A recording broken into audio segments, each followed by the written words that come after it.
Welcome to the Billboard Mastery Podcast, where you will learn the correct way to identify, evaluate, negotiate, perform due diligence on, select the construction type, build, rent the ad space, and operate billboard signs. And now, here is your host, the guy that built from scratch the largest privately owned billboard company in Dallas-Fort Worth, Frank Rolfe. Life is filled with risk. Every time you get in your car and pull out of your driveway, there's so many risks in what you're doing. You could have a car accident. You could hit something. It's really kind of overwhelming. But all of us drive that car anyway because we know that we've got our risks hedged, that we've got protections. We understand those risks. And therefore, since we know them and are comfortable, we can in fact move forward. So that being the case, what are the risks to a billboard? What do you have to know about what the risks are and how can you work around those? Let's go over what all the risks are and how they might be mitigated. The first risk would be what we call the act of God. That could be, for example, a tornado. So a tornado blows through and damages or destroys your sign. Now, how do you mitigate that risk? Well, first off, the way that billboards are built traditionally does help in that regard.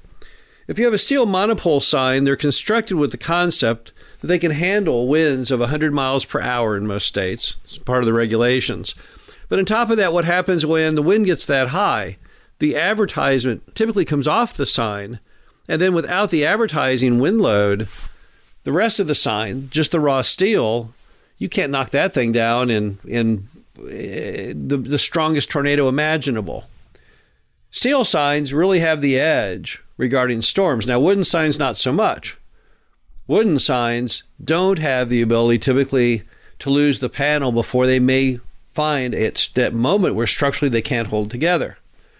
But at the same time, wooden signs are much lower in cost. And wooden signs typically have multiple poles. So if one pole does snap, you put one pole back and you're good to go. So the other thing to remember is that wooden signs are typically very low. What makes big monopole signs dangerous is their height. That height acts like a lever. Most of the force is exerted on the pole on the steel monopole about 2 to 3 feet from the surface of the earth. That's the fulcrum of all the pressure from that wind load. Wooden signs, however, aren't nearly as tall. While you may have a monopole sign that could be 50, 60, 70, 100 feet or more in height, that's a lot of force. The wooden sign traditionally isn't that high off the ground. So as a result, there's typically not as much pressure on the poles. What about flooding, you might say? Well, flooding can happen to billboards, but typically flooding doesn't really cause any lasting damage. It may hurt your access for a while, but unless the ad is coming up to be used shortly, then it wouldn't much matter. And you may be able to obtain insurance for acts of God and wind damage. So this is an event that typically in most billboards on a day-to-day basis, it's not really an overwhelming risk. You rarely see a sign that comes crashing down. You do see signs with damage as you're driving down the highway after there's been a storm. You can see ripped vinyls, panels missing. But by and large, signs are pretty sturdy, and that typically doesn't cause you to lose your sign. Another risk is simply diversion of traffic or change in visibility of your sign. Now, this could be more damaging than the tornado.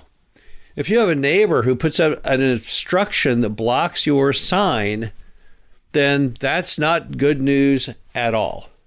So how do we mitigate that risk? Well, number one, if you have a two-sided sign, I guess your worst case would be only one side gets blocked.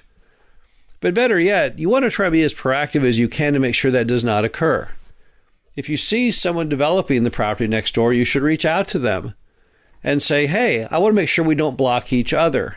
Because remember, if they put up a sign that blocks your one side of your sign, you are therefore blocking the other side of their sign.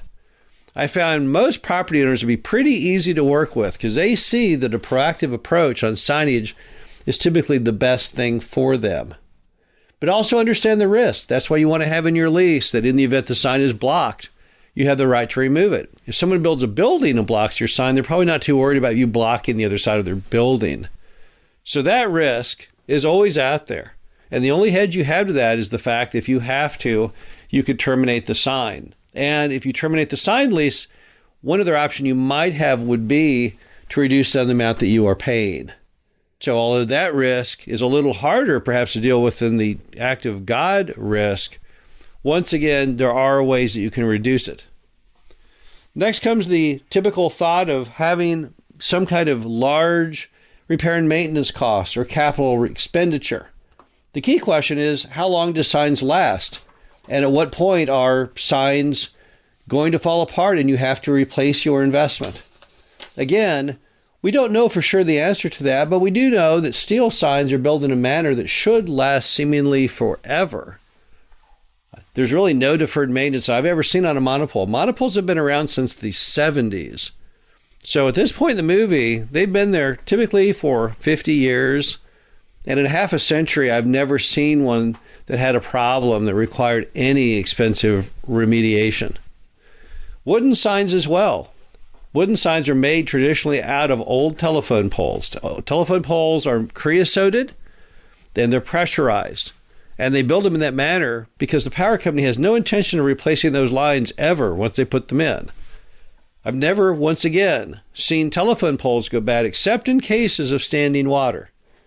If you have a sign that's in a floodplain where it goes underwater for a prolonged period, that water may, over time, rot those poles.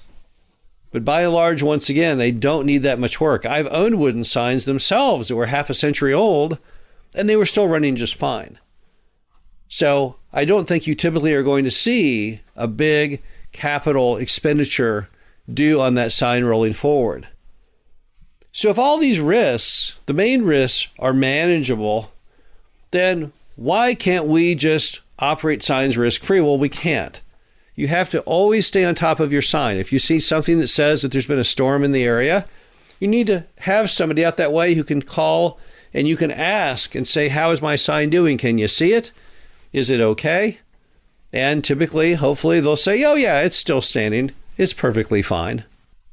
So we have to live with risk. You cannot own a billboard in the complete absence of risk. That is not an option. But just as in driving our car, we have to take on some element of risk to move forward. Progress just requires risk. There's an old saying, behold the turtle. To make progress, it must stick its neck out. So in many ways, we're all like that turtle. But if we accept risk and we understand the risk, and we try and mitigate the risk, and we try and insure against the risk, that's the best way to live our life and move forward. Because again, you cannot live and you cannot have a billboard company or a single sign that is 100% risk-free.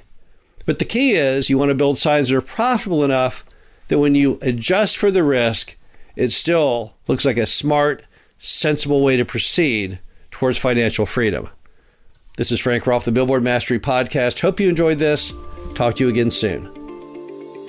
Thank you for listening to the Billboard Mastery Podcast. Be sure to visit us at www.billboardmastery.com, where you can find past episodes of this show, plus an array of information to help you successfully build, buy, and operate billboard signs.